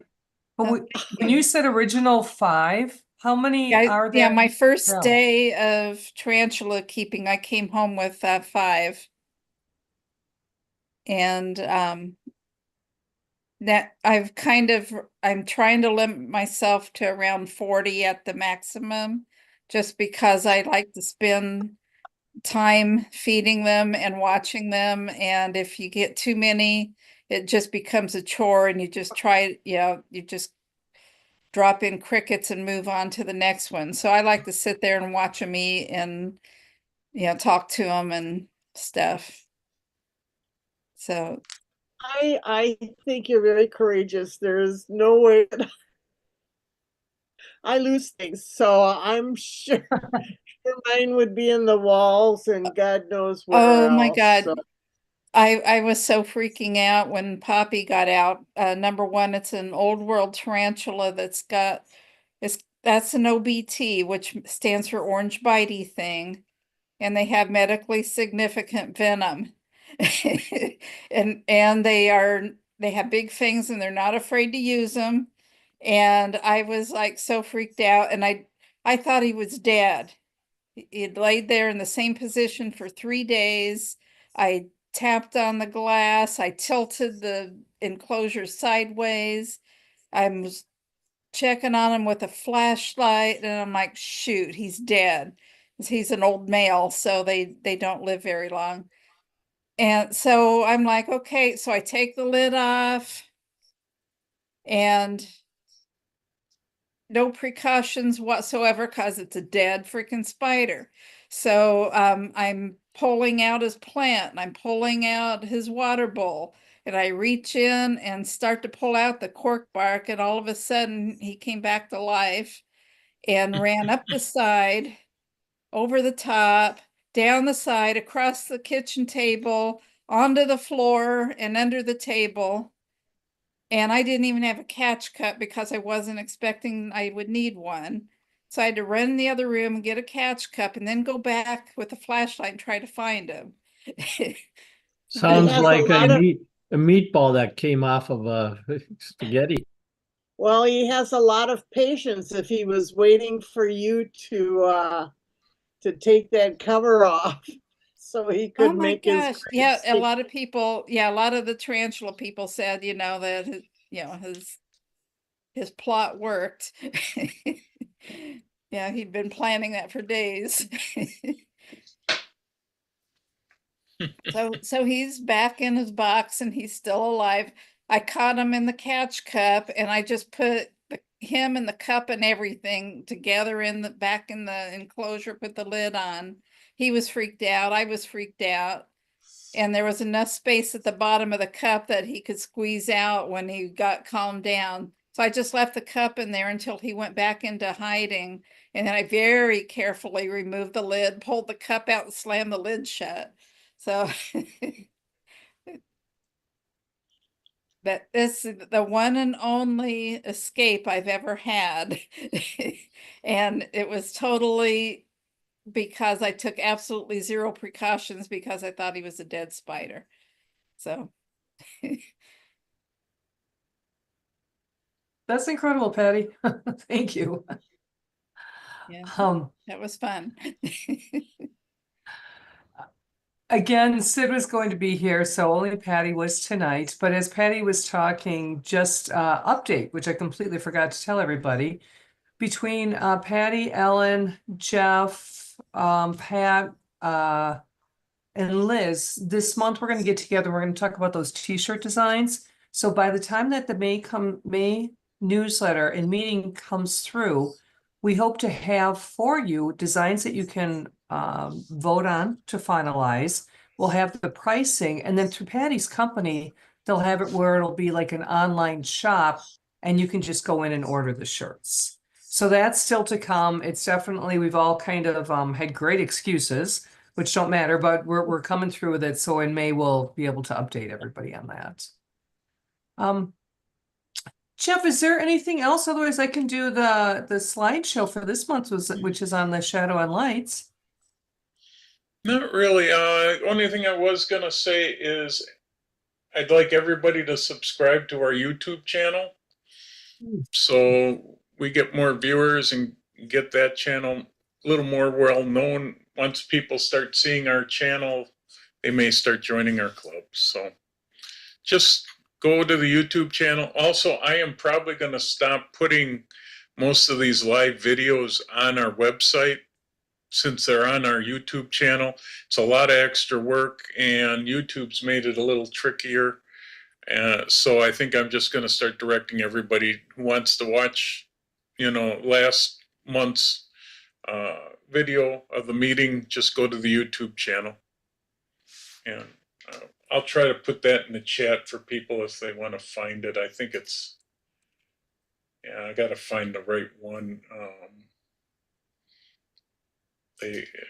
I've got the strange code, but I think it's, like youtube.com/Menomonee Falls Camera Club, something like that. That's really all I've got. Okay. Well, again, this month it was Lights and Shadows. I appreciate everybody who sent in information. Next month it'll be Boca, if I'm pronouncing that correctly. And Ellen did a fantastic article in this month's newsletter in regards to Boca. So hopefully we'll get a lot of submissions there. Linnea, thanks a lot to Wikipedia, which kind of comes in handy. All you have to do is edit it, but I did look up some other websites that were probably better for the information, but I figured I'm not really familiar with that. I just know it's fuzzy background, but I'm finding out there's more to it than that.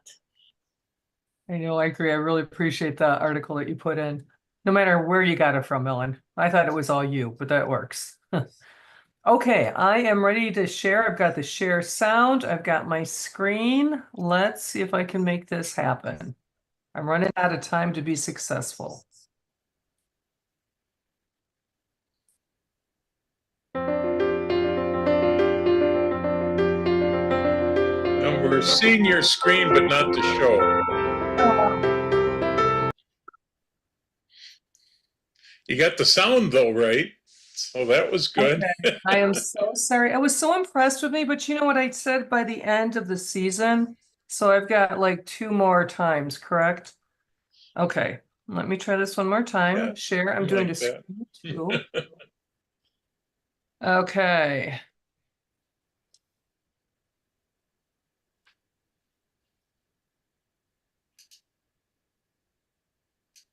And you're not seeing it? Nope, you're not sharing yet.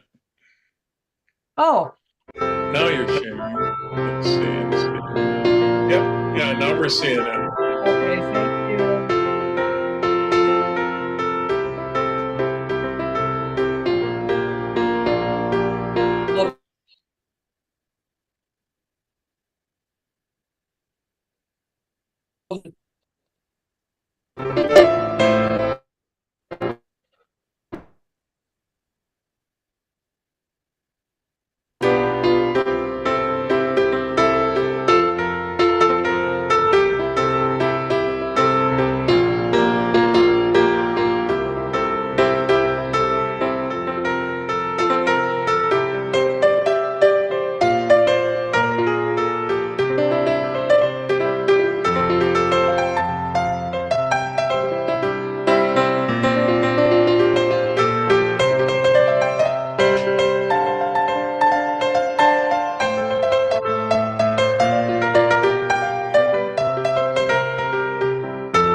And there we have it for April.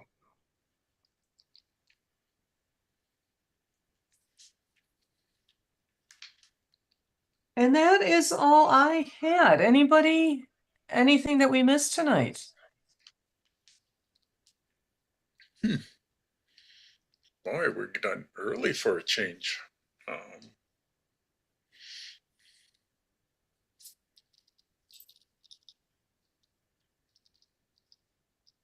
Any photography questions for any of our experts here, which wouldn't be me? Unless you want to learn how to zoom a movie, then I'm great at.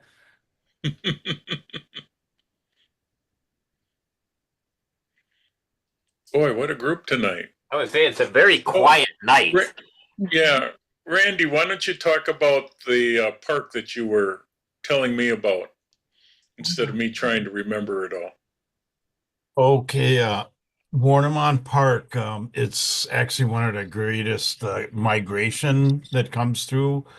Most of our birds that come through will come through along the Great Lakes and then along the Mississippi, and that's how they split. So they come up along the Great Lakes, and Menomonee Park is kind of down by South Milwaukee, and they get a lot of I've been there. I've seen 10 scarlet tarnagers at one time on a tree, and one time I was there, not last year, but the year before. I actually caught the major migration, and I was standing on top of the cliff, and I was looking at the water, and I mean, it was in the trillions and trillions of birds just flying and just going along the water, and they were popping up, and yeah, I mean, you'd see like indigo bunting, scarlet tanagers, all the different warblers all at once.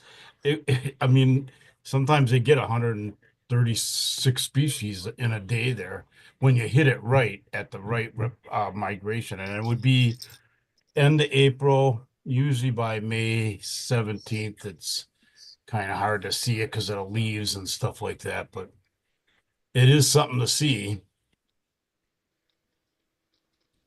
But I'd be willing to go down there with a group, or you kind of park by the dog park and then you kind of walk in there in that ways. And you kind of, it's walking paths. A lot of it's hard paved. But there are some that are, dirt paths too, that kind of lead over to the cliff. Sounds interesting. Yeah, I can kind of keep you. I used to own a wild bird store, so that's kind of how I know this. And I kind of, well, if you watch Merlin birding, a lot of it will be on there when they're starting to see them. But usually it's about the end of April, May 17th, right in that range. And it is pretty spectacular, especially when you start seeing all these scarlet tanagers all at once. It's hard to see one and then to find like 10 or 3. I've only seen one once and I wasn't know. sure what it was. It was unreal. I couldn't believe all these warblers. And I mean, you just stand on this cliff and they're just going by you. Just groups and groups of all different birds. It was trillions. I'm telling you, it was trillions. It just looked like you'd see the sky would turn clouds like that. And it was just going one right out, just waves and waves of bird going by. It's pretty cool. I just hit it at the right time though. Could you tell us the name again of the place? It's Warnemont Park. How do you spell that? Warnemont Park. It's just north of Grant Park. Yeah. Where some of the bridges are. It's by Patrick Cudahy. Yeah. Somewhat. I think there's a golf course there, isn't there? There's a golf course there. But you park kind of by the dog park, and then you just take the trail right from there.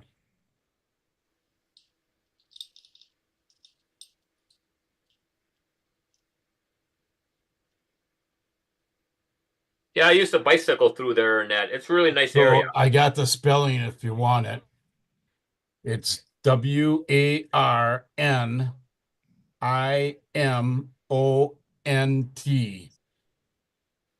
I just put a link to that in the chat. Oh, okay, good. So that'll take you to a But map. I mean, I usually go down there a few times because when you start getting the migrations, you can pick days you'll see 100 species easily. Question, is there only about a week or a 2-week window? How long do you think? Yeah, what happens is it's not so much the trees start to leaf off, so it's harder to see them. Okay. Kind of the end of April is better than once you start getting into May, then it starts to get, the leaves, it's hard to see the birds because they're, if warblers are always dancing around. But you can get pretty close because there's so many of them that they're all of a sudden you'll be standing on the trail and you'll have 4 or 5 different species just all around you. But it is pretty good. Another Lions Den Park is another good place to go see that again along the lake. That's more up by Port Washington, Lions Den. Yeah, Mequon, Port Washington. But as they come in, they'll go along the lakes and then they start heading east. Like they'll head in or west, I'm saying, west into Lake Horicon. And then at the same time, the birds are going up the Mississippi. And then you're getting the western species and the eastern species, and they'll split along the Mississippi River. So along both of that areas are very good birding areas to see birds. Anything along the Lake Michigan, the Great Lakes, and then the Mississippi River during the peak migration. It's amazing how these birds do that too. I helped one time at River Edge band birds, and we caught a bird. It was a mourning warbler that they had caught 5 years prior, 10 feet from when they caught it.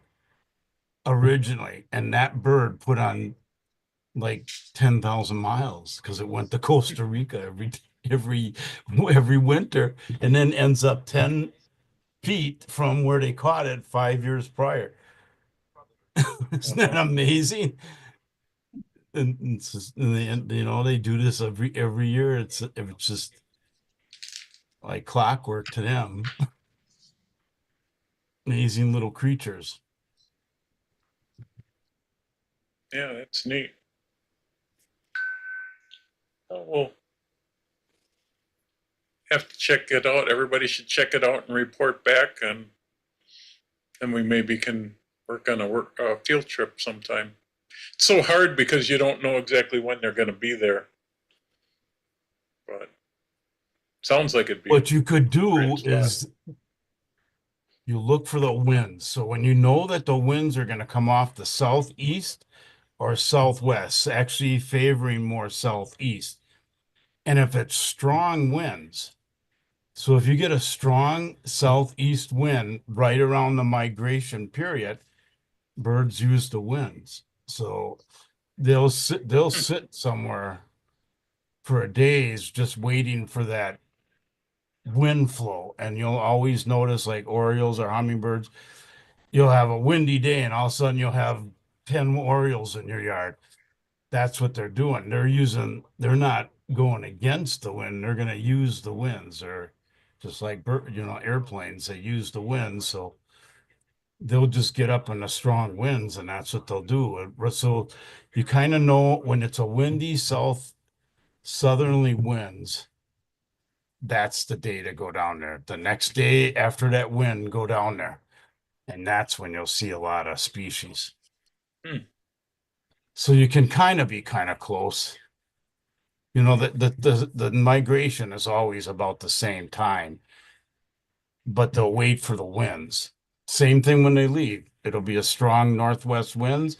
You'll have hummingbirds in your yard for, end of September. All of a sudden there'll be a strong northwest wind. No more birds. And then all of a sudden the juncos are here. That's how that usually works. So interesting though. Yeah, it is. I heard we have 2 eagles in Richfield right now that are nesting in Richfield. Somewhere around Hubertus Road, not Hubertus Road, Pleasant Hill and Hillside. And I guess also can't remember what the person told me, if it was blue herons nesting in the trees out there as well. I haven't seen them yet, but of course I leave Richfield and we get a couple eagles come in.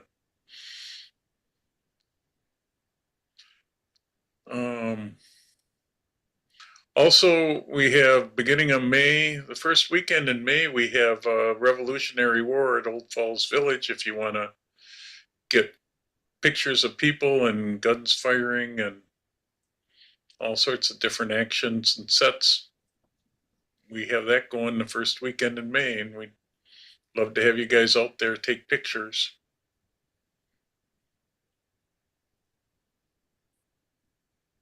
I suppose there'll be good food too. Yep. Where is that located? It's in Menomonee Falls on Pilgrim Road and County Line Road, Q. Oh, where we had our ice cream thing? Yeah, that's where we'll have our ice cream thing in July. Yeah, Brian, you don't have to worry now. We got rid of doing the food ourselves, and we're now bringing in food trucks. Ah, good move. Good move.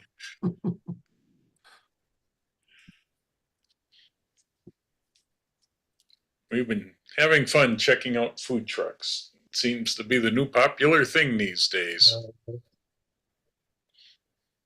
That's what Holy Cross Church does, and that just makes a lot of sense. Gives you a lot of relief from headaches, so. Yep. Yeah, it's a lot of options, and then they clean up the mess. You don't have to cook it. You don't have to do anything in that, for the most part. Yep. Yeah, they take care of all the hard work. We're still serving beer and soda and some low alcoholic drinks. We're checking all that out now.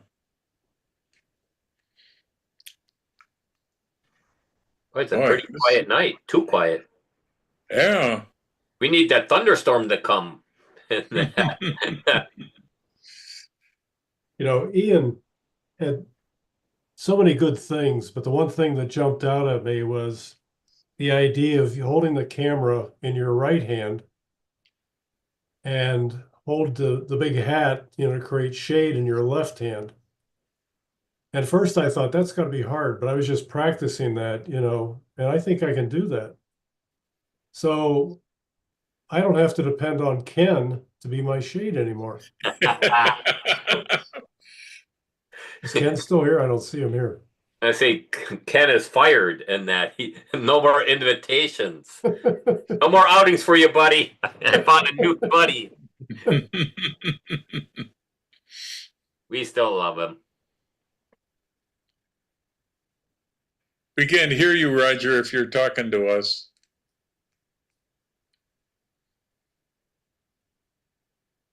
I do that a lot on landscapes when I'm shooting towards the sun to reduce lens flare. Hold the hat over the lens. Yeah.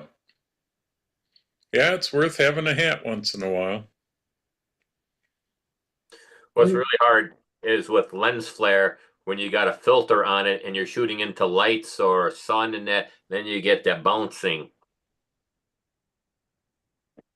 Yeah, at least Photoshop's getting better at getting rid of lens flare now. Yeah. So with the AI stuff.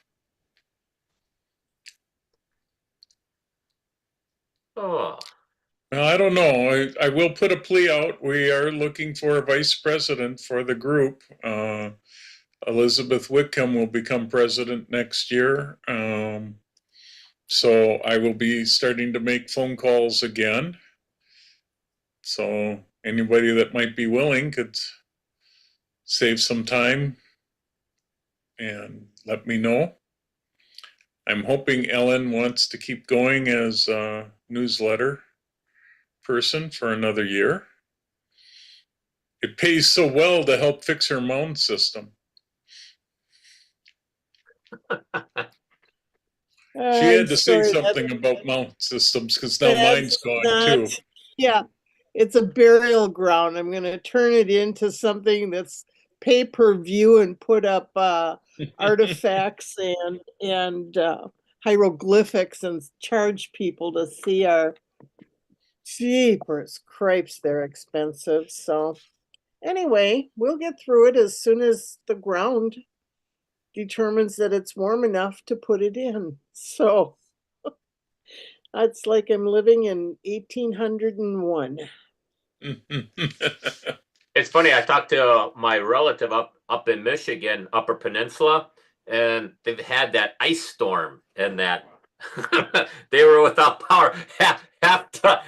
There was like 180,000 some people without power up in the UP.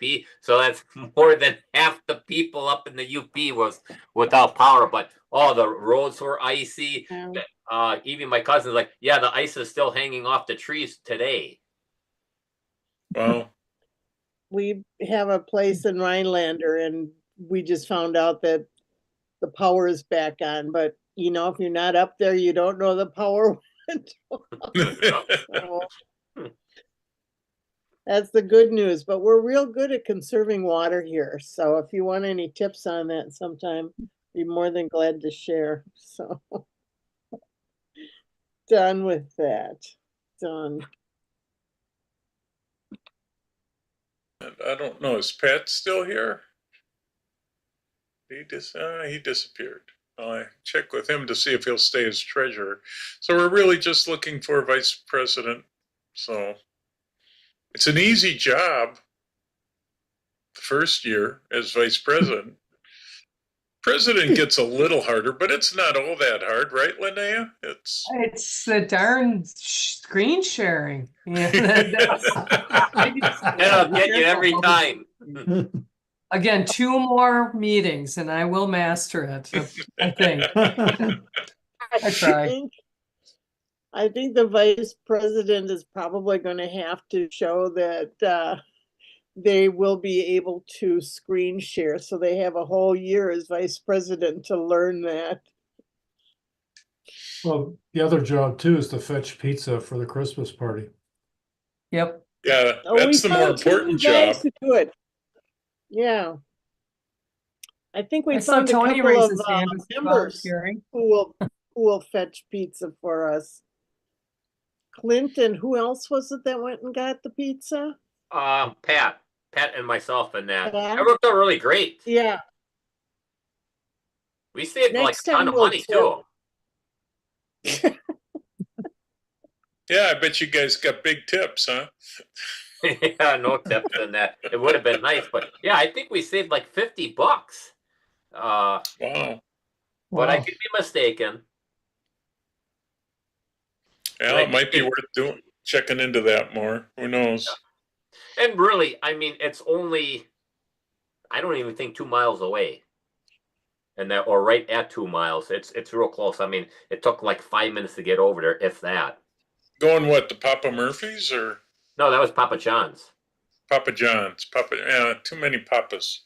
Okay. Yeah, the Papa Murphy's, you got to cook it yourself. Yeah. I don't think they got enough oven space there at the church to cook all that.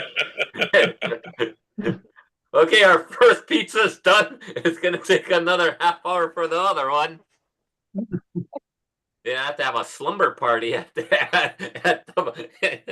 I was just gonna Papa John's food truck, you know, that'll take care of it. Yeah. Yeah, can we get a food truck next time? And that we might be. I heard of a food truck that's doing pizzas, or someplace. We're checking it out.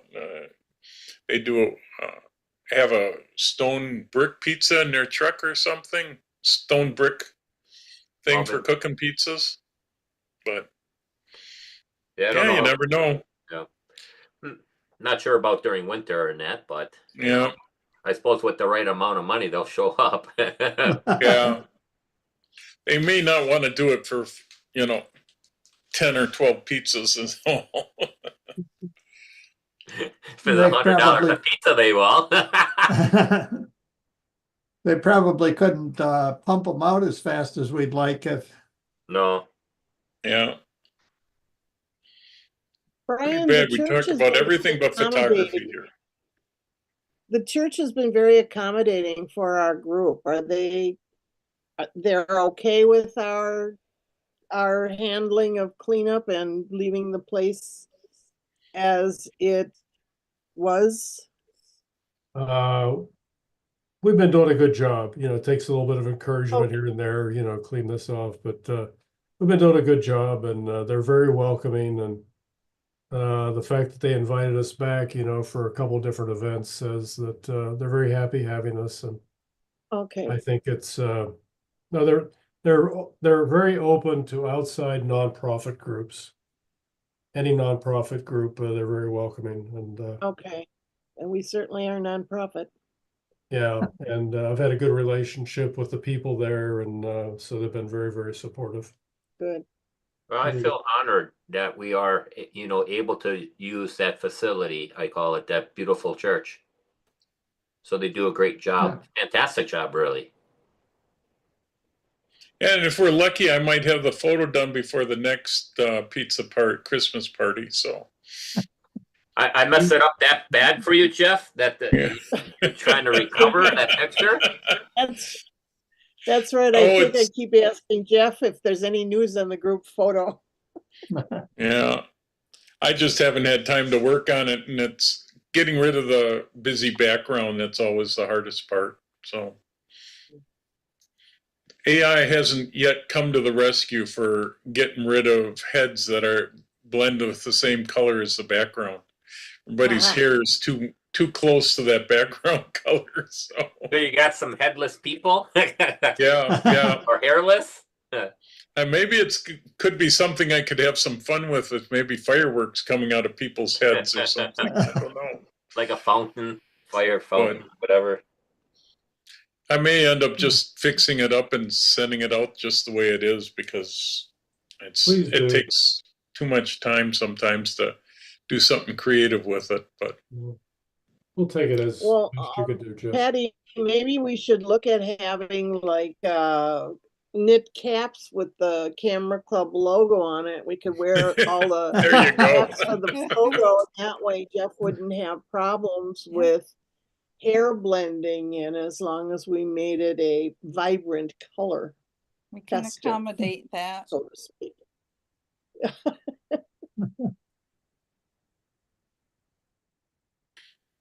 We'll get it. It's just takes some time, but yeah, season's almost over. That's the funny part.